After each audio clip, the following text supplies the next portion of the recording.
Ito ngayon ang tanong at dapat nating abangan. Meron kayang ibibito si Pangulong Marcos diyan sa budget for 2026 ngayong taong ito, bagong budget. Ngayon po ay dapat may bagong budget na, pero alam naman natin na late ding na ibigay ng Kongreso at Senado sa Malacanang, re-reviewin pa yan. So ito na ngayon. Kasi naniniwala si Congresswoman Swansing ng Nueva Ecija, chairman ng Committee on Appropriation, na hindi may ibibito ng Pangulo yung ibang budget o yung budget, at ito ay naniwala siyang mapapagtibay dahil dumaan daw sa pagsusuri ng Bicameral Conference Committee. Ayan ang sinasabi ng side ng Kongreso. Siyempre ang Senado umaasa rin ganyan dahil kapag may binito, ibig sabihin merong mali, merong nasingit. Hindi ibibito ng Pangulo, hindi gagamitin ng Pangulo ang veto power sa ilalim ng Presidential System of Government, sa ilalim ng 1987 Constitution, kung wala siyang makikitang problema. Kaya expected natin na ang Kongreso at Senado, ang apila, sana walang ibito. Pero hindi ho natin yan kontrolado. Dahil meron talagang authority ang Presidente at ang kanyang kabinete mag-review o reviewin before signing, bago pirmahan. Dahil pag napirmahan niyang, ganap ng batas yan. Isang General Appropriation Act or General Appropriation Law na yan. National budget. So, at hindi mo rin masisi ang Pangulo kung magbibito dahil baka mamaya nga may makasingit yan hindi makita, magiging ang babanata na naman dito ang Pangulo. Alam naman natin every year, pag ang budget ay pinagdudahan ng mga politikong kalaban o individual na mga kalaban ng gobyerno, laging sinisisi ang Pangulo dahil bakit pinirmahan. Ay alam po ninyo, para sa inyong kaalaman, hindi pwedeng hindi pipirmahan ng Pangulo ang budget. Kasi anong mangyayari sa gobyerno pag walang batas, walang budget? Ang budget po ay batas. Pag walang pinirmahang batas para maging karoon ng budget ang gobyerno, ano mangyayari sa gobyerno? Magkukulaps tayo. Babagsak ang ekonomiya, bagsak lahat kasi walang pera. Pag re-enacted budget at tumagal yan, lalong malaki ang problema kasi walang development, walang sisimulang programa, pati mga sweldo pwedeng maapektuhan. Kaya talaga may pagre-review pero kailangan pirmahan. Walang Pangulong hindi pipirma ng batas. Kasi obligasyon ng Pangulo pimirma ng batas, lalo na sa budget. Kaya nga merong veto power eh. Kung ayaw mo yung laman, ibito mo para ma-justify mo. Pero kung wala kang ibibito, dapat pirmahan mo. Alam ba niyo na ganito yung problema? Lahat ng batas ganito. Proposed bill. Pag naisumiti ng Kongreso at Senado ang proposed bill subject for signature ng Pangulo, sa loob ng 3 buwan, 30 days, dapat mapirmahan ng Pangulo yan o kaya ibito. Kasi pag natapos ang 30 days na ang Pangulo ay walang ginawang pagbito o walang ginawang pagpirma, automatic batas yun. Nakuha nyo? Automatic batas ang isang proposed bill pag hindi napirmahan sa loob ng 1 buwan. Ganun po yan. Kahit na anong proposed bill ng Kongreso.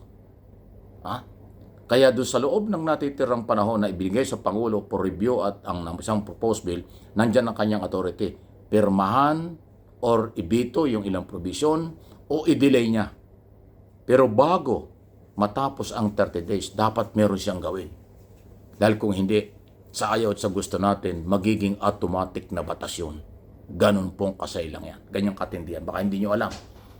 Kaya yung pagre-review, obligasyon ng Pangulo, panindigan kung tama yung pera, kailangan yan. Ayan. So yung panawagan ng mga kinaukulan na gumawa ng budget, nasa kanila na yan kung tatanggapin ng Pangulo, kung susundin ng Pangulo ang lahat ng provision ng batas na yan.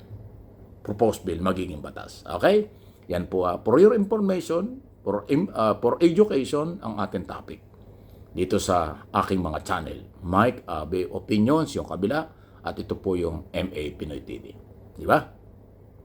Sunod na pag-usapan natin. Eto talaga, grabe ha. Hindi talaga mukhang tatagal pa na pag-uusapan si dating Undersecretary Maria Catalina Cabral na matagal ng panahon, dekada nang nasa Department of Public Works and Highway. Matagal na po at napakarami ng record nito. Dahil nga ho dito sa controversial na Cabral Files. Ngayon nagkakasisihan na eh. Pati yung mga staff ng DPWH, sinisisi na rin. Bakit daw inilabas? Mukhang talagang pinagtakpan nila sa dami ng mga personalidad sa Executive Department, sa Kongreso at Senado ang merong insertion na nagsingit ng budget. Eh, problema nga po, patay na nga eh. Kaya dahil sa controversial ng Cabral files na ito, hindi mawawala sa isipan at pagdudahan at magtanong, siya ba talagang nagpakamatay sa Cannon Road, sa kabuntukan dyan sa Benguet? May nagtapon ba sa kanya? May nagtulak ba sa kanya ron? O talagang siya'y nagpakamatay dahil napakatindi ng kanyang record, listahan ng mga public official, government official na sangkot dito sa controversial na graft in corruption sa flood control, scam at infrastructure. Hindi niya nakayanan. Kasi alam niyo, mayroon pang report na baka daw mas mayaman pa kay Diskaya ito eh. Kasi matagal na itong nasa DPWH at kontrolado niya. Nakakapag-issue ng project at budget sa mga politiko at kung kani-kanino. Siya yung nagpapatupad ng insertion. Siya yung nagpapatupad ng port barrel ng araw at kung ano-ano pa. Ganon siyang ka-impluensya.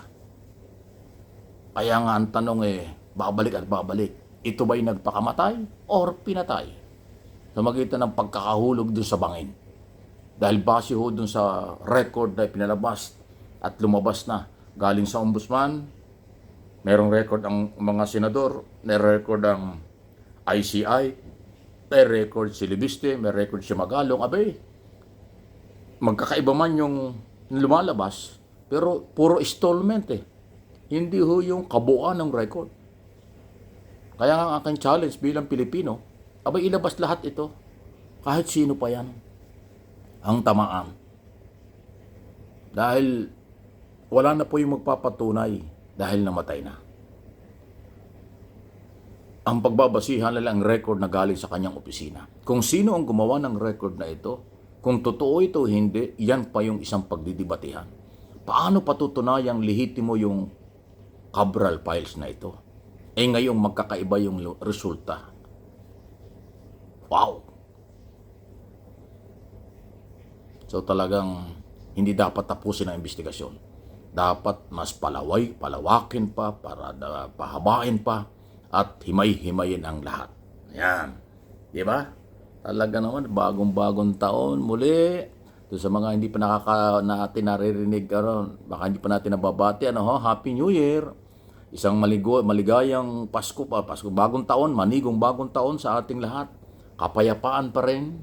Katalinuhan, seguridad, kapayapaan sa bawat isa, tagumpay sa trabaho, yung hiling natin.